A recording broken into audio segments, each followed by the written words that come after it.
Когда эта девочка очнулась после 5-летней комы, все были потрясены. Но как только она увидела свою маму, она закричала и попросила ее уйти. Затем она рассказала врачу нечто ужасное об этой женщине. Александр и Мария были красивой и любящей парой. Они жили в уютном доме в пригороде Торонто и вели мирную, счастливую жизнь. Их жизнь изменилась навсегда, когда их 8-летняя дочь София внезапно заболела.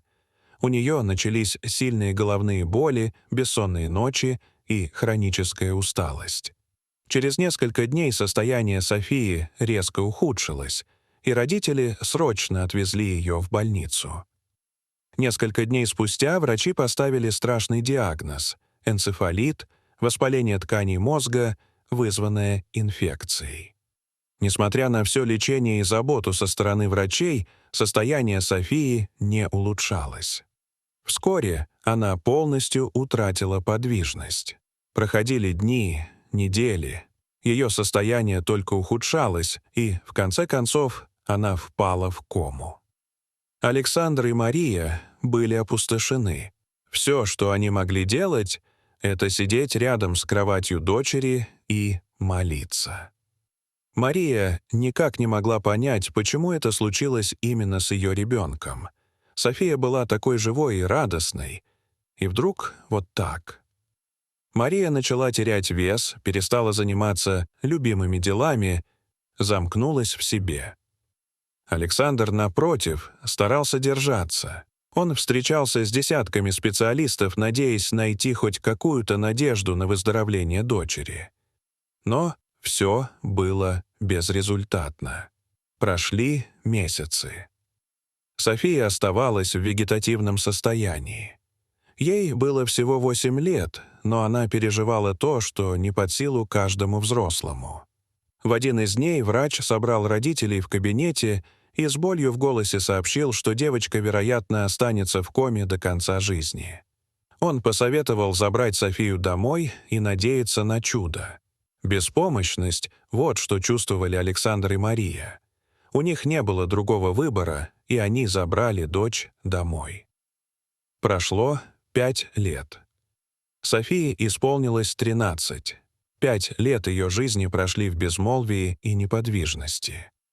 У всех в голове крутился один и тот же вопрос: есть ли хоть малейшая надежда? Александр не сдавался.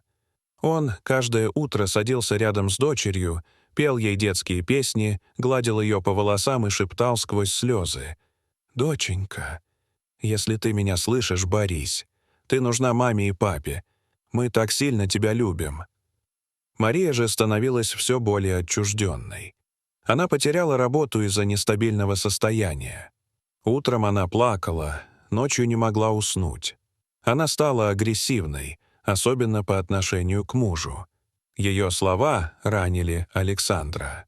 «Ты не та женщина, на которой я женился!» — однажды закричал он. «Когда мы в последний раз вместе обедали? Когда мы просто разговаривали?» «Да, я изменилась», — вскрикнула в ответ Мария. «А как ты думал? Моя дочь 5 лет в коме. Я больше не могу. Я ненавижу это. Я устала. Я ненавижу себя и эту жизнь». Их некогда крепкий союз начал трещать по швам. Они ссорились, постоянно ложились спать, не произнеся друг другу ни слова. И все чаще Мария начинала чувствовать неприязнь к собственной дочери. «Почему она не проснется?» — рыдала она. «Она что, не знает, как больно просто ждать и ничего не мочь?» С этими мыслями Мария потеряла контроль над собой. Она вскочила, пошла в комнату дочери и, стоя у кровати, сквозь слезы произнесла ужасные слова. Если бы она только знала, что София слышала каждое слово. Если бы только знала, что это причинит дочери невероятную боль. Сказав это, она побежала в свою спальню и рыдала до утра. Она поклялась себе, что больше никогда не войдет в комнату дочери. Но спустя некоторое время, когда депрессия стала невыносимой, Мария попыталась покончить с собой. Александр вовремя остановил ее. Женщина была госпитализирована в психиатрическую клинику при университете Торонто. С помощью специалистов ее состояние улучшилось. Она прошла курс терапии, вернулась домой более уравновешенной. Отношения между супругами начали восстанавливаться. Мария устроилась на новую работу, и снова в их доме стал слышен смех. Они продолжали заботиться о Софии. Чтобы разгрузить Марию, они наняли сиделку по имени Маргарет, добрую и внимательную женщину, которая стала частью их семьи. Маргарет заботилась о Софии как о собственной дочери. Через несколько месяцев после начала работы Маргарет убиралась в комнате девочки, как вдруг услышала едва различимый стон. «Кто это?» — спросила она. Ответа не последовало, но вскоре стон повторился. Маргарет поняла, что его издала София. Она подбежала к кровати, а девочка приоткрыла глаза на секунду, будто пытаясь что-то сказать. Маргарет закричала от счастья. Это было настоящее чудо. Родители тут же прибежали и не могли поверить своим глазам. «София, милая, ты меня слышишь?» — спросила Мария, и в этот момент глаза девочки снова открылись. Она посмотрела на мать и тут же закрыла глаза. Семья срочно доставила ее в клинику. Врачи начали интенсивную терапию. Прошло несколько недель, и София, наконец, смогла говорить. И тогда произошло нечто неожиданное. Как только она увидела мать, она закричала и в панике закуталась в одеяло. «София, это же я, мама!» — прошептала Мария, но девочка лишь закричала громче. Александр увел жену из палаты. Врач остался с Софией и тихо спросил, что случилось. Ответ девочки поразил всех. «Моя мама меня ненавидит. Я все слышала. Она хотела, чтобы я умерла. Она думала, что тогда они с папой снова будут счастливы». Врач пересказал эти слова родителям. Мария залилась слезами. Она поняла, что дочь все это время была в сознании. Ее сердце разрывалось от вины. С тех пор каждое утро она писала Софии открытки ручной работы со словом «Прости».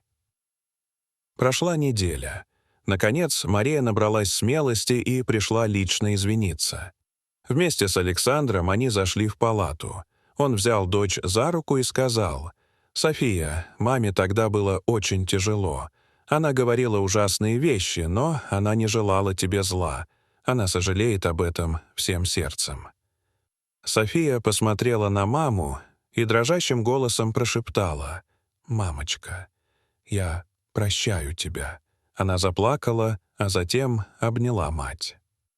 Через месяц Софию выписали. Она все еще была прикована к инвалидному креслу, но врачи уверяли, что она восстановится. Родители окружили ее любовью и заботой. И снова они стали настоящей семьей. Дорогие зрители, что вы думаете об этой истории? Расскажите, пожалуйста, в комментариях.